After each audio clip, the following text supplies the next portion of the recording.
अस्सलाम वालेकुम students, vital educators और इसके ज़रिए तमाम इंग्लिश ग्रामर कोर्स और इसके सिलसिले का लेक्चर नंबर है 68।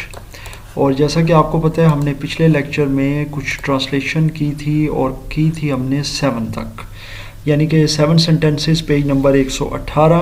ये आप देख सकते हैं आपकी English grammar and composition book on the page of 118।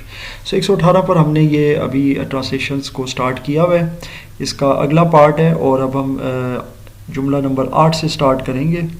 हवाई जहाज़ 10 बजे परवाज़ कर जाएगा। परवाज़ कर जाने को आप ज़ाहिर है कि ज़रा टेक ऑफ कह सकते हैं। यहाँ पर देखते हैं जी, बिल्कुल टेक ऑफ लिखा हुआ है, तो अगर उतर जाना होता है तो वो लैंड होता है। तो हवाई जहाज़ 10 बजे परवाज़ कर जाएगा। इसके रूल्स वगैरह मैं पिछले लेक्चर में बता चुका हूँ कि फ्यूचर इंडेफिनिट है जी, और इसके साथ हम क्या यूज़ कर रहे हैं, सिंपल और फर्स्ट फॉर्म ऑफ वर्ब है। और ये सारे जो हमारे रूल्स हैं ये इससे पहले हम लोग कर चुके हैं, सो आई एम श्योर इसमें कोई आपको कन्फ्यूजन नहीं है। हवाई जहाज़ 10 बजे परवाज़ कर जाएगा, यही है, बिल्कुल यही है जी। तो पहला सेंटेंस, बल्कि पहला नहीं, इसको मैं एक्चुअल नंबर से ही लिखता हूँ। एक्चुअल नंबर इसका 8 है। सो हवाई जहाज़, airplane will take off at 10 o'clock। अच्छा, याद रखिएगा कि हम लोग 10 o'clock क्यों यूज़ कर रहे हैं। अक्सर ये होता है कि अगर रात का टाइम होता है तो हम 10 PM यूज़ कर रहे होते हैं, और अगर सुबह का वक्त होता है तो 10 AM यूज़ कर रहे थे। एंटी मेरेडियम, पोस्ट मेरेडियम, इसके हवाले से भी लेक्चर्स मौजूद है मेरे चैनल पर।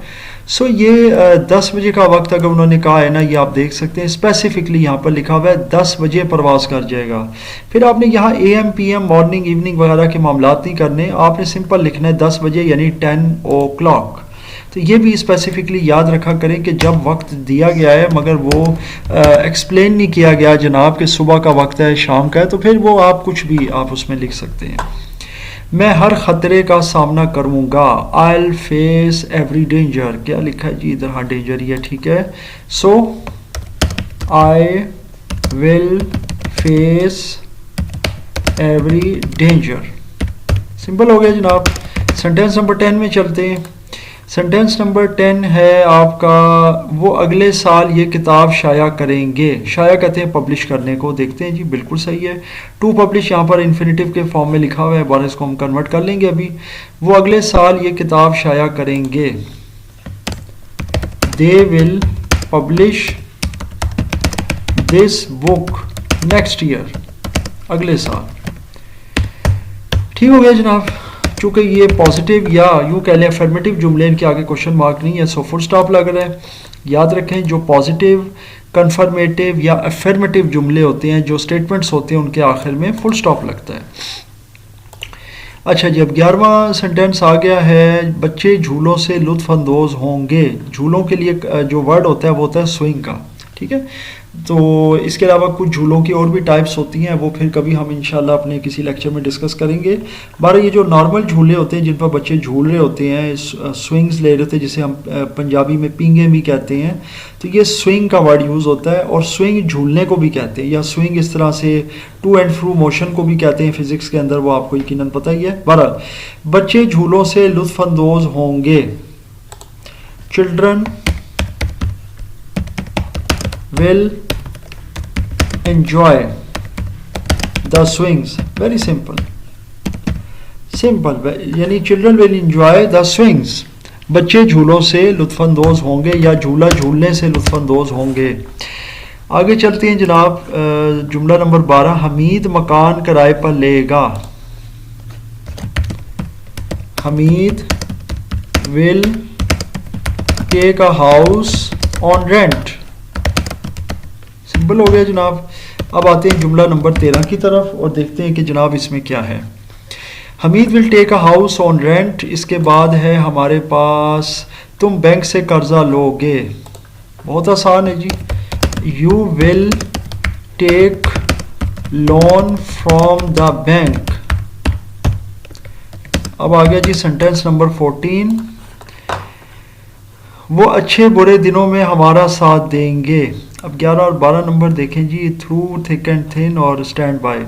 अब यहाँ पर ये होता है कि अच्छे बुरे दिन के लिए आ गया थ्रू थिक एंड थिन, और साथ देने को आपको भी पता होता है स्टैंड बाय कहते हैं। So they will stand by us. अच्छा एक मिनट, यहाँ पर क्या लिखा हुआ है, वो अच्छे बुरे दिनों में हमारा साथ देंगे, ठीक है। दे will stand by us through thick and thin. Simple हो गया जनाब। देखते हैं मज़ीद कोई सेंटेंस है। बिल्कुल है जी। 15वां सेंटेंस है, आपका बेटा मेरे साथ सफ़र करेगा। बहुत आसान है। तो सेंटेंस नंबर 15 आ गया, your son will travel with me. आपका बेटा मेरे साथ सफ़र करेगा। Your son will travel with me. So ये जनाब हमारी एक्सरसाइज होगी है जी अल्हम्दुलिल्लाह कंप्लीट। और अब हम चलते हैं मज़ीद आगे और देखते हैं अगली एक्सरसाइज में हमारे पास क्या है। फिर इंशाल्लाह हम कुछ प्री ट्रांसलेटेड एक्सरसाइज की तरफ जाएंगे। ज़ाहिर है इसमें नेगेटिव सेंटेंसेस आने वाले हैं, बड़ा पहले हम इस एक्सरसाइज को देख लेते हैं। इसमें भी 15 सेंटेंसेस है, क्योंकि छोटे छोटे सेंटेंस है तो ज़रा जल्दी काम हो रहा है। तो अब हम आ जाते हैं नेक्स्ट एक्सरसाइज की तरफ on page number 118। Let's see, मैं कंफर्म कर लेता हूँ कि ये पेज नंबर बिल्कुल 118 है जी। चलें, हम तुम्हारा इंतज़ार करेंगे।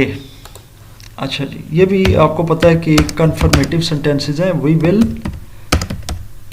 वेट फॉर यू, हम तुम्हारा इंतज़ार करेंगे। या वही शेल, आपको भी पता है, चूँकि मैंने आपको बताया कि शेल हम यूज़ नहीं कर रहे नॉर्मली, तो ये है कि हम के साथ शेल आएगा। बहरहाल अब इसके बाद आगे चलते हैं। सिर्फ चंद लड़के इम्तहान देंगे, ठीक है।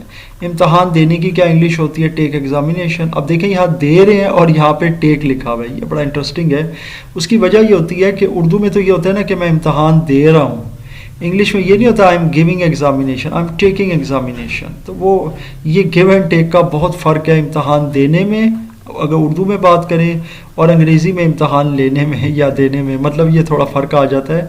अगर उर्दू में आप लिखते हैं ना कि इम्तहान मैं दे रहा हूँ, तो मैं वो इम्तहान ले रहा हूँ, टेक एग्ज़ामिनेशन इंग्लिश में। और जो मुम्तहिन, जो इन्विजिलेटर इम्तहान ले रहा है मेरा, वो एक्चुअली आप यकीनन समझ गए होंगे। अब ये इसमें ये उल्टा काम है थोड़ा सा, तो इसको अंडरस्टैंड रखना है आपने। तो गिव नहीं आएगा इसके अंदर, यहाँ टेक आएगा। और यहाँ इन्होंने आप देख लें कि नीचे इसको इसकी इंग्लिश भी दी हुई है, ठीक है। तो बारा जी अब इसकी हम ट्रांसलेशन कर लेते हैं। सिर्फ चंद लड़के इम्तहान देंगे। अच्छा जी, only a few boys will take examination. Only a few boys will take examination. Sentence number 3 की तरफ चलते हैं। हमारी बहादुर फौज दुश्मन के किले पर कब्जा कर लेगी।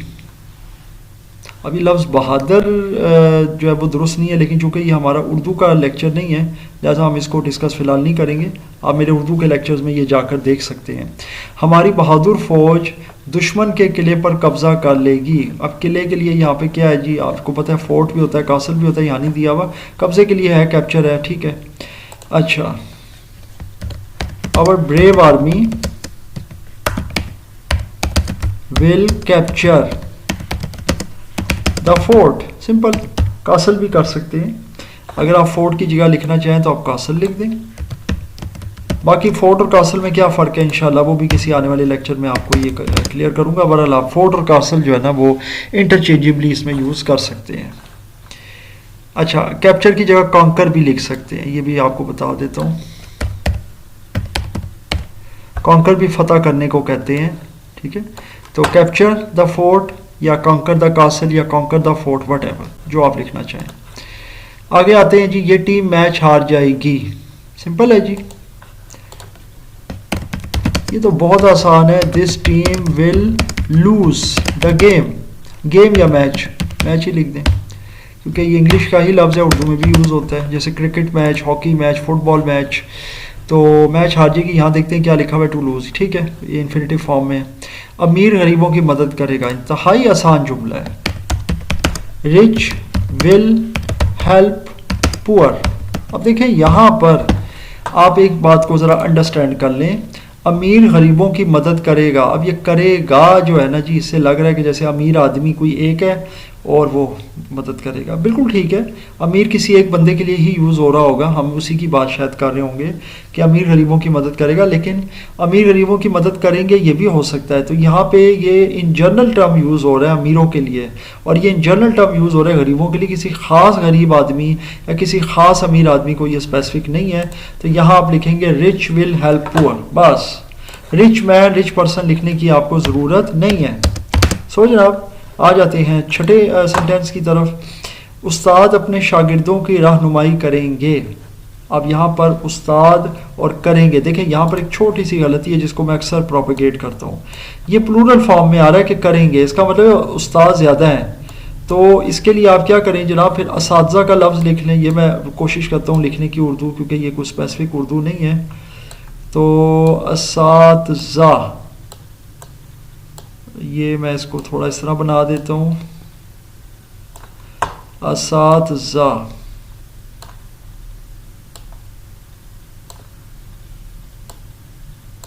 ये नहीं जी, तो ये असातिज़ा का लफ्ज़ हो जाएगा, थोड़ा सा मुश्किल हुआ, बहरहाल हमने लिख लिया असातिज़ा। तो असातिज़ा अपने शागिर्दों की रहनुमाई करेंगे, ठीक है। तो यहाँ पर फिर टीचर्स आएगा जनाब, teachers will guide there students, या आप यूँ भी कह सकते हैं प्यूपल्स। ये देख लें अभी आप, उस्ताद अपने शागिर्दों की, ठीक है, देयर प्यूपल्स या देयर स्टूडेंट्स। यहाँ पर आप प्यूपल्स भी लिख सकते हैं। अब ये स्टूडेंट्स और प्यूपल्स में क्या फ़र्क है ये भी इंशाल्लाह आपको अगले लेक्चर में बताऊंगा।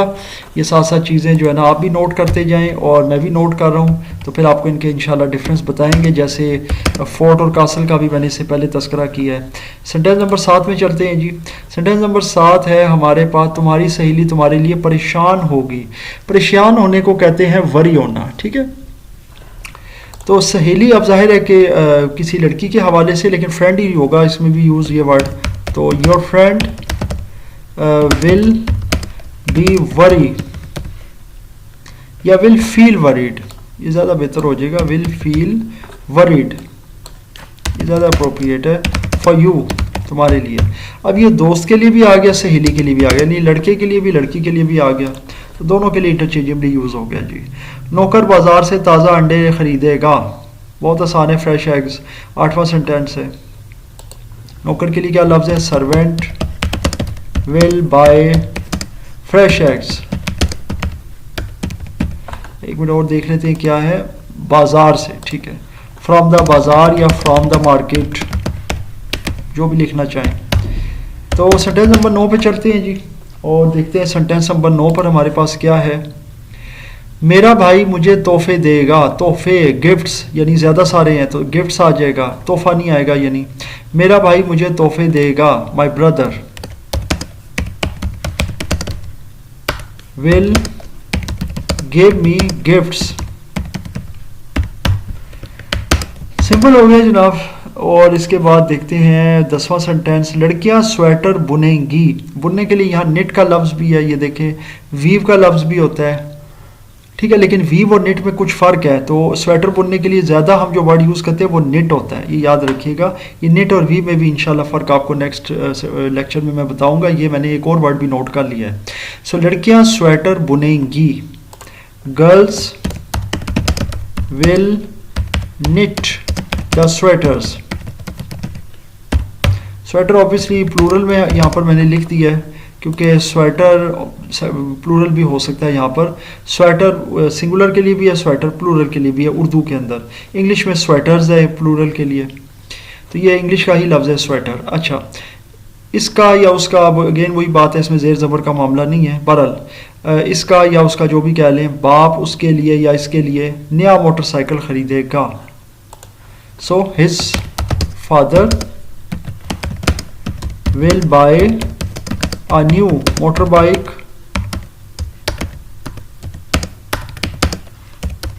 for him। उसका वालिद उसके लिए या उसका बाप उसके लिए या इसके लिए नया मोटरसाइकिल ख़रीदेगा। ये हमेशा मैं एक चीज़ कहता हूँ, ये याद रखें कि ये अगर इसके साथ ज़ेर ज़बर नहीं होता तो ये इसमें बड़ी कन्फ्यूजन हो जाती कि ये अगर ज़ेर होगा तो इससे पता चलेगा ये इस है, अगर पेश होगा तो ये उसका है। तो ये ज़ेर और पेश वाले मामला थोड़े से जो है ना वो मसला करते हैं। ज़ेर ज़बर पेश का ख्याल रखना बहुत ज़रूरी है। चीन हमेशा पाकिस्तान का साथ देगा। सेंटेंस नंबर 12 है जी, चाइना विल ऑलवेज, साथ देना वही है, स्टैंड बाय पाकिस्तान। तो ये तो बहुत आसान था जी। अब चलते हैं अपने सेंटेंस नंबर 13 की तरफ, और सेंटेंस नंबर 13 में है हम पाकिस्तान से मोहब्बत करेंगे। वही शेल नॉर्मली यूज़ होता है, लेकिन आपको पता है अभी अब विल लग गया है तो मैं विल ही लगाऊंगा। वही विल लव, क्या लिखा हुआ है, हम पाकिस्तान से मोहब्बत करेंगे, वही will love Pakistan. So second last sentence में देखते हैं क्या है। सेंटेंस नंबर 14, वो वतन का वफादार साबित होगा। वफादार के लिए लॉयल का लफ्ज़ यूज़ होता है। He will be proven loyal. एक मिनट इसको देखते हैं, सेंटेंस क्या है। वो वतन का वफादार साबित होगा। He proven loyal to the country. So ये था जी। अभी लास्ट सेंटेंस में चलते हैं और देखते हैं कि लास्ट सेंटेंस में क्या है। हर पाकिस्तानी पाकिस्तान के लिए जान कुर्बान करेगा। जान कुर्बान करने का इंग्लिश है to lay down one's life, या सेक्रीफाइस भी कह सकते हैं, वो आपकी मर्जी है। हर पाकिस्तानी पाकिस्तान के लिए जान कुर्बान करेगा। Every Pakistani will sacrifice his life for Pakistan। हर पाकिस्तानी पाकिस्तान के लिए जान कुर्बान करेगा। आई एम श्योर आपको यहाँ तक समझ आ गई है। इसमें किसी किस्म का कोई भी अगर क्वेश्चन हो, किसी किस्म का कोई कन्फ्यूजन हो तो आप ज़रूर शेयर कीजिएगा। इंशाअल्लाह ताला मैं उसका जवाब देने की पूरी कोशिश करूँगा।